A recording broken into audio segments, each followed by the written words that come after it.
इसने मेरी बहन को किडनैप किया है। जिन लोगों ने उससे किडनैप किया था वो लोग कह रहे थे कि वो इस किंगडम के स्केल को अंधेरे से दोबारा उजाले में ले आएंगे और उन्होंने मास्क भी पहन रखे थे। अब तक हमने देखा कैप्टन विलियम गोल्डन डॉन को एक मिशन पर भेजते हैं जहाँ इलेक्टोरा यूनो के साथ कंपटीशन करता है, पर वो फिर भी उसे हरा नहीं पाता है। और तब यहाँ कैप्टन विलियम इलेक्टोरा को एक लेसन सिखाने फिर से उन सभी को एक मिशन पर भेजते हैं जहाँ वो सभी लोग मिलकर अपने अपोनेंट को हरा देते हैं, जिस वजह से गोल्डन डॉन टीम में भाईचारा बढ़ जाता है। और अब आगे और तब हमें यहाँ द आई ऑफ मिडनाइट सन के हमले से पहले का एक विलेज दिखाया जाता है जो कि बहुत ज्यादा खुशहाल होता है, पर उनके हमले के बाद बहुत सारे लोग अपने परिवार वालों को खो देते हैं, जिस वजह से उनके अंदर बहुत सारा गुस्सा भर जाता है और वो सभी लोग अपने परिवार वालों की यादों को समेटकर दोबारा से विलेज को बसाने लगते हैं। तब यहाँ डॉक्टर दाजू को डेविल्स के बारे में बताती है और उन्हें ये भी पता चलता है कि मैजिक पार्लियामेंट ने आस्था को इन सभी चीजों का दोषी ठहराया होता है, जिसे सुनकर दाजू रोने लगती है। तब हम यहाँ देखते हैं विज़र्ड किंग डैमनाटिया को आस्था को 6 महीने के लिए फ्री रहने की परमिशन देने के लिए कहते हैं और डैमनाटिया इस बात के लिए मान जाता है। तब मैजिक पार्लियामेंट का उसका एक साथी कोआबे उसे कहता है, आखिरकार इसका मतलब क्या है? आस्था और वो नैरो डेविल के सर्वेंट्स हैं, आखिरकार हम उन्हें 6 महीने के लिए कैसे छोड़ सकते हैं? तब डैमनाटियो कहता है, इस टाइम मैजिक नाइट्स और हर्ट किंगडम के साथ कोऑपरेट करना ही समझदारी है, क्योंकि हमें उस पेड किंगडम और डेविल का सामना करना है और ये सब कुछ डिसाइड हो चुका है। यहाँ पर सबसे ज्यादा जरूरी काम उस डेविल आस्था को खत्म करना है, क्योंकि द आई ऑफ मिडनाइट सन ने जो भी तबाही मचाई है उसका जिम्मेदार सिर्फ और सिर्फ आस्था है। उसकी वजह से ही मेरा नेफ्यू भी मरा है और अगर हम अपने किंगडम को बचाना चाहते हैं तो हमें उन्हें मारना ही होगा। तब डैमनाटियो उसे चुपचाप वहाँ से जाने के लिए कहता है। तब वापस जाते हुए काव्य सोचता है डैमनाटियो विज़र्ड किंग के इशारों पर नाच रहा है। इस टाइम हम उस डेविल को 6 मंथ के लिए नहीं छोड़ सकते। अब ये मेरी जिम्मेदारी है कि मुझे इस किंगडम को दोबारा से अंधेरे से उजाले की तरफ लेकर जाना ही होगा। और तब हम देखते हैं वो डॉक्टर और दाजू काव्य से मिलने आते हैं। तब दाजू कहती है, द आई ऑफ मिडनाइट सन के अटैक की वजह से मैंने अपनी पूरी फैमिली को खो दिया है और ये सिर्फ मेरी फैमिली की बात नहीं है, बल्कि टाउन में बहुत सारे ऐसे लोग हैं। ये सिर्फ यहाँ की बात नहीं है, किंगडम में बहुत सारी जगहें हैं जहाँ पर ये सेम कंडीशन है। तब डॉक्टर कहती है, आपने सही कहा और हमें ये भी पता है कि आपके साथ भी कुछ ऐसा ही हुआ है, तो हम आपकी मदद चाहते हैं ताकि हम सारे विक्टिम्स के लिए रिवेंज ले सकें। आखिरकार तुम लोग करना क्या चाहते हो? तब दाजू कहती है, हम डेविल के सर्वेंट्स को खुद अपने हाथों से सजा देंगे। तब काव्य उनके प्लान को सुनने के लिए तैयार हो जाता है। तब हम यहाँ देखते हैं सारे मैजिक नाइट्स अपने अपने तरीके से ट्रेनिंग कर रहे होते हैं और यहाँ आस्था और नोवेल भी ट्रेनिंग कर रहे होते हैं। और तभी हम देखते हैं नोवेल रेस्ट करने के लिए अंदर चली जाती है, पर आस्था अपनी ट्रेनिंग को कंटिन्यू रखता है। तब यहाँ घोष और फिनरल भी वापस आ चुके होते हैं और घोष मैरी से मिलने जाने से पहले नहाने चला जाता है। तब फिनरल कहता है, सिस्टर थेरेसा चर्च के काम से कहीं गई हुई हैं, तो इसलिए घोष उनके आने से पहले अपनी सिस्टर से मिलना चाहता है और वो मुझे भी अपने साथ लेकर जाना चाहता है। तब हम यहाँ देखते हैं मैरी और उसके दोस्त खेल रहे होते हैं। तभी कुछ लोग उस पर नजर रखे होते हैं और कहते हैं, ये है मैरी एटले, जो कि पहले नोबल के खानदान से बिलोंग करती थी, पर अब वो सब कुछ खत्म हो चुका है और इसका बड़ा भाई पुराना क्रिमिनल है। द आई ऑफ मिडनाइट सन के अटैक में इस पर डेविल ने कब्जा कर लिया था, जिस वजह से इसने बहुत सारे लोगों को मारा है। चलो फिर इसे पकड़ लेते हैं, इससे पहले चर्च की वो बूढ़ी औरत वापिस आ जाए। और तभी हम देखते हैं मैरी बॉल लेने के लिए साइड में जाती है, जहाँ पर कुछ लोग उसे पकड़ने के लिए वहाँ जाते हैं। और तभी हम देखते हैं उसके दोस्त उसे बचाने वहाँ जाते हैं और कुछ और लोग भी उन्हें ऐसा करते हुए देख लेते हैं, जिस वजह से वो सिस्टर थेरेसा को इस बारे में बताने चले जाते हैं। पर हम देखते हैं सिस्टर थेरेसा के वहाँ ना होने की वजह से नेजी वहाँ आ जाता है और कहता है, आखिरकार तुम लोग कौन हो? तब वो पर्सन कहता है, हम लोग डेविल वैनिशर्स हैं। पीछे हट जाओ, मैं तुम्हें मैरी को ले जाने कहीं नहीं दूंगा। और उन पर हमला कर देता है, पर वो लोग बच जाते हैं। और तब कुछ लोग उस पर पीछे से हमला करके उसे बेहोश कर देते हैं और नेजी को उनमें से कोई भी मैजिक फील नहीं होता। और तब हम देखते हैं वो मैरी के दोस्तों को रोक लेते हैं और मैरी को पकड़ लेते हैं। तब एक लड़की कहती है, डेविल की सर्वेंट, अब तुम कहीं नहीं भाग सकती। तब मैरी कहती है, पर मैंने कुछ नहीं किया है। तब दूसरा पर्सन कहता है, अब हम इस किंगडम में दोबारा से रोशनी जरूर लाएंगे। और तब हम देखते हैं सारे टाउन वाले मैरी को बचाने के लिए वहाँ आने लगते हैं, पर वो लोग मैरी को लेकर वहाँ से भाग जाते हैं और मैरी अपने भाई को बचाने के लिए बुला रही होती है। और तब यहाँ घोष को भी कुछ महसूस होता है और उसे लगता है कि मैरी उसे बचाने के लिए बुला रही है। और बाहर हम देखते हैं आस्था अभी भी ट्रेनिंग कर रहा होता है, पर नैरो के बुलाने की वजह से वो गिनती को भूल जाता है और दोबारा से एक्सरसाइज स्टार्ट कर देता है। तब हम देखते हैं कुछ लोग और भी उसे पकड़ने वहाँ आए होते हैं। तब एक पर्सन कहता है, इसके पास कोई भी मैजिकल पावर नहीं है, पर ये फिर भी किसी वजह से मैजिक नाइट स्क्वाड को ज्वाइन कर पाया है। पर अभी के लिए ये बस एक डेविल का सर्वेंट है, तो हमें इसे किसी भी कीमत पर यहाँ से लेकर जाना ही होगा। और तब हम देखते हैं उनमें से एक पर्सन आकर उनके सामने बेहोश हो जाता है। तब आस्था और नैरो उसकी मदद करने के लिए वहाँ चले जाते हैं, पर तब वो पर्सन आस्था और नैरो की तरफ बेहोशी वाला पोशन फेंक देती है। तब एक पर्सन कहता है, हम लोग तो यहाँ सिर्फ इस डेविल पोजेस लड़के को उठाने आए थे, पर हमें बोनस के तौर पर फॉरबिडन मैजिक यूज करने वाली लड़की भी मिल गई है, और इसके ये सिंह इस बात का प्रूफ है कि इसने फॉरबिडन मैजिक को यूज किया है। और तब वो पर्सन जैसे ही आस्था को पकड़ने जाता है, तब हम देखते हैं आस्था उसका हाथ पकड़ लेता है, और पोशन की वजह से नैरो और आस्था अपने होशो आवाज में नहीं रह पा रहे होते। पर तभी वहाँ नोएल आ जाती है और कहती है, आखिरकार तुम लोग यहाँ पर क्या कर रहे हो?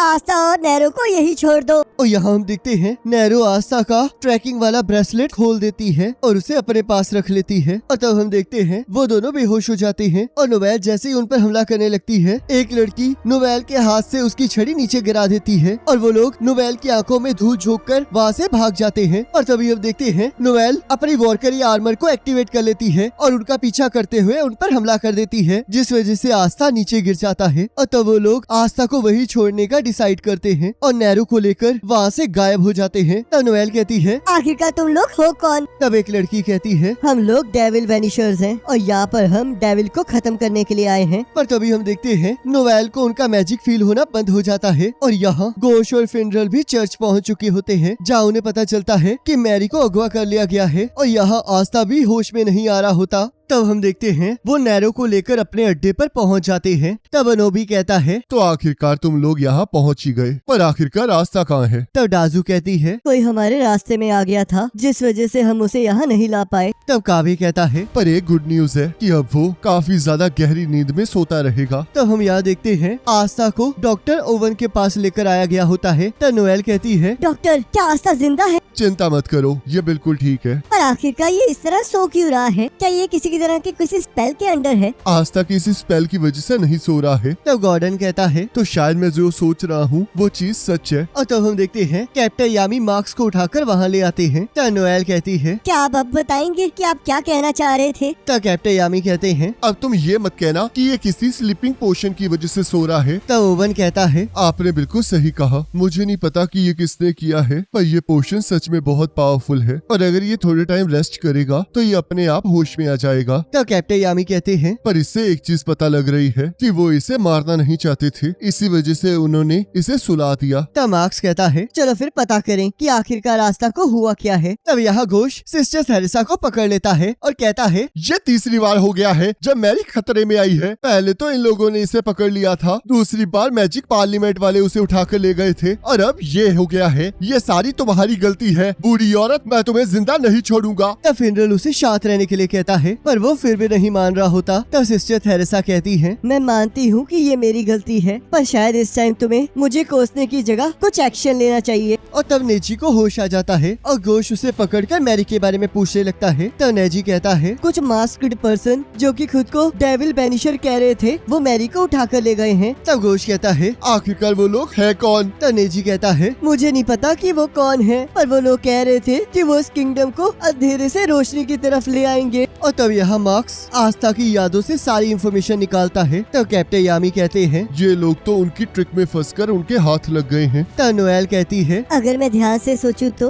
वो ज्यादा पावरफुल स्पेल यूज नहीं कर रहे थे, और शायद उन्होंने ये इसलिए किया ताकि बाकी ब्लैक बुल्स उनके मैजिक को सेंस न कर ले। तब कैप्टन यामी को गुस्सा आ जाता है और वो कहते हैं, इन्होंने मेरे पीछे से मेरे बेस पर हमला किया है, और ऊपर से मेरी स्क्वाड के एक मेंबर को उठाकर भी ले गए हैं। मुझे अब कोई फर्क नहीं पड़ता कि आखिरकार ये लोग है कौन, पर अब मैं इन्हें नहीं छोड़ने वाला। तब यहाँ हम देखते हैं नेजी की बात को सुनकर घोष को डबनाटियो का स्केल याद आता है, और वो लोग उसके ऑफिस के दीवार को तोड़कर वहाँ पहुँच जाते हैं। तब डबनाटियो कहता है, लगता है ब्लैक बुल्स को पता ही नहीं है कि दरवाजों को खोला भी जा सकता है। तब घोष कहता है, आखिरकार मेरी बहन कहाँ है? तुमने फिर से उसे उठा लिया ना? तब डबनाटियो कहता है, मैंने ऐसा कुछ नहीं किया है, और अब जब तुम लोग यहाँ घुस ही आए हो तो तुम्हें इस बात की सजा तो मिलकर रहेगी। और तब वो अपने स्केल मैजिक से उन्हें जज करने लगता है, और और कहता है तुम पहले भी जेल में जा चुके हो और लगता है मुझे तुम्हें दोबारा से भेजना होगा। और तब हम देखते हैं गोश का डुप्लीकेट दमनाटियों पर हमला कर देता है, जिस वजह से गोश का मैजिक दोबारा से नॉर्मल हो जाता है। तब गोश कहता है मैंने तुम्हारे मैजिक के बारे में पहले ही जान लिया है, तो इसलिए ये इस बार मुझ पर काम नहीं करेगा। तब दमनाटियो कहता है तुमने मुझे अंडर एस्टिमेट किया है। और तब वो अपने मैजिक से उन दोनों को झुका देता है और उन्हें गिरफ्तार करने के लिए कहता है। और तब हम देखते हैं दूसरी दीवार को तोड़कर कैप्टन यामी वहाँ आ जाते हैं और कहते हैं लगता है तुम्हें मेरे स्क्वाड के हर मेंबर से कोई न कोई प्रॉब्लम जरूर है। और गोश, चाहे तुम दावनाटियों से जितनी मर्जी नफरत करते हो, पर तुम्हें इस तरह यहाँ नहीं आना चाहिए था।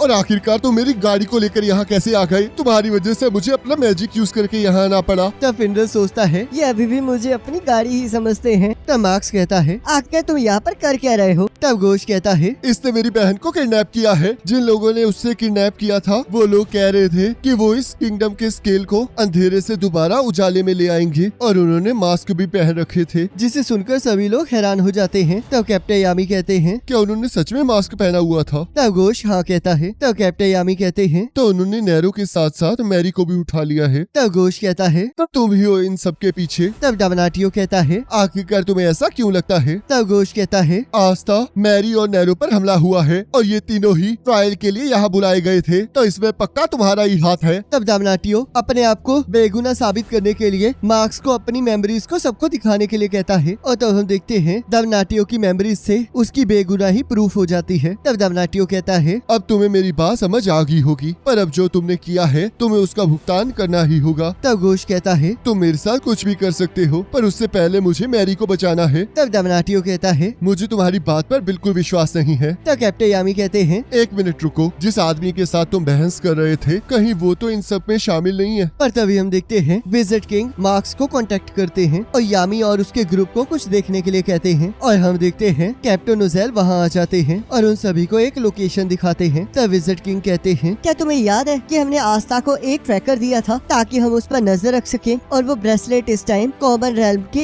एक विलेज में है। तब फिंडल कहता है क्या किसी ने उसे छीन लिया है? तब कैप्टन यामी कहते हैं उसके बारे में कुछ ही लोग जानते थे और सिर्फ नैरो ही थी जो उसे खोल सकती थी। तब कैप्टन नोजेल कहते हैं तो इसका मतलब वही है जो उस ब्रेसलेट के जरिए हमें अपनी लोकेशन बता रही है। तब कैप्टन यामी और गोश फिंडल को उन्हें वहाँ लेकर जाने के लिए कहते हैं, पर फिंडल वहाँ कभी गया ही नहीं होता, जिस वजह से वो उन्हें वहाँ लेकर जाने से मना कर देता है। तब मार्क्स कहता है ये शायद ट्रैप हो सकता है, तो क्या हमें वहाँ जाना चाहिए? तब गोश कहता है अपना मुंह बंद रखो, मुझे कोई फर्क नहीं पड़ता कि ये कोई ट्रैप है या नहीं, पर हमारे पास बस यही एक क्लू है। तब कैप्टन यामी गोश की बात पर एग्री करते हैं। तब डमनाटियो कहता है रुको जरा, अभी मुझे गोश को सजा भी देनी है। तब कैप्टन यामी कहते हैं क्या तुम्हें सिचुएशन समझ नहीं आ रही है? तब विजिट किंग कहते हैं मैंने ब्लैक बुल्स को नैरो पर नजर रखने के लिए कहा है, और जिन लोगों ने उसे किडनैप किया है उनका नाम भी डेविल वेनिशर्स है, तो इसलिए मैं चाहता हूँ कि तुम उसे उन ग्रुप से निकाल लाओ और उस पर दोबारा से नजर रखो। और डमनाटियो मैं चाहता हूँ कि तुम इस जजमेंट को तब तक के लिए पोस्टपोन कर दो। तब डमनाटियो इस बात के लिए मान जाता है। तब विजिट किंग कहते हैं और यामी एक और बात याद रखना, मुझे पता है कि तुम्हें इस टाइम गुस्सा आ रहा होगा क्योंकि तुम्हारा एक स्क्वाड मेंबर अभी गायब है, पर ये ट्रायल से अलग है और तुम जो भी करोगे उससे तुम्हारी स्क्वाड को खतरा भी हो सकता है। और तब वो लोग वहाँ से जाने के लिए तैयार हो जाते हैं और तब कैप्टन नोजेल भी उनके साथ चलते हैं। तब नोएल कहती है आखिरकार तुम हमारे साथ क्यों चल रहे हो? तब कैप्टन नोजेल कहते हैं अभी हमें डेविल के साथ लड़ना है, तो इसलिए इस टाइम सारे मैजिक नाइट्स बहुत इंपॉर्टेंट है। तब कैप्टन यामी कहते हैं थोड़ा सच बोलो, तुम यहाँ पर इसलिए आए हो क्योंकि तुम्हें बस अपनी छोटी बहन की चिंता है। तब कैप्टन नोजेल कहते हैं अगर तुमने इसके बाद एक और शब्द कहा तो मैं तुम्हें नहीं छोड़ने वाला। तब कैप्टन यामी कहते हैं तुमने अभी तो कहा था कि तुम किसी मैजिक नाइट को नहीं खो सकते, तो तुम मुझ पर कैसे हमला करोगे? और तब हम देखते हैं वो लोग उस विलेज में पहुंच जाते हैं और वो देखते हैं कि वो village the eye of midnight sun की वजह से तबाह हो चुका होता है। तब हम यहाँ देखते हैं उनका ट्रैकिंग सिस्टम बिगड़ने लगता है। तब यहाँ सियोना कहती है मेरे पास जो मैजिक आइटम है इससे मैजिक को ट्रैक नहीं किया जा सकता। तब अनोबी कहता है पर मुझे नहीं लगता कि इसकी जरूरत है क्योंकि हमें यहाँ पर कोई नहीं ढूंढ पाएगा। और तब वो विलेज के थोड़ी दूर उतर जाते हैं। तब फिंडल कहता है क्या हमारे लिए इतनी दूर लैंड करना जरूरी था? तब नोएल कहती है हम वहाँ पर बिना प्लान के हमला नहीं कर सकते, तो इसलिए हम पहले यहाँ पर उतरकर सभी चीजों को जांचेंगे। तब कैप्टन यामी गोश से उसकी सिस्टर की फोटो मांगते हैं ताकि वो सभी विलेजर्स से उसके बारे में पता लगा सकें। तब गोश कहता है पर इन फोटोज का ध्यान रखना, नहीं तो मैं तुम लोगों को नहीं छोड़ूंगा। तब कैप्टन यामी कहते हैं हमें नहीं पता कि यहाँ पर लोग कितने खतरनाक हैं, तो इसलिए विलेज में कोई अकेला नहीं जाएगा। और तब सभी लोग टीम बनाकर अपनी अपनी इन्वेस्टिगेशन करने चले जाते जाते हैं। तब यहाँ कैप्टन यामी और फिनरल वहाँ पर ग्रेव्स को देखकर बहुत बुरा महसूस कर रहे होते हैं और तब वहाँ उन्हें डाजू दिखाई देती है और इसी के साथ एपिसोड खत्म हो जाता है। अब नेक्स्ट एपिसोड का लिंक आपके स्क्रीन पर आ रहा होगा, उस पर क्लिक करके अगले एपिसोड को देख सकते हो।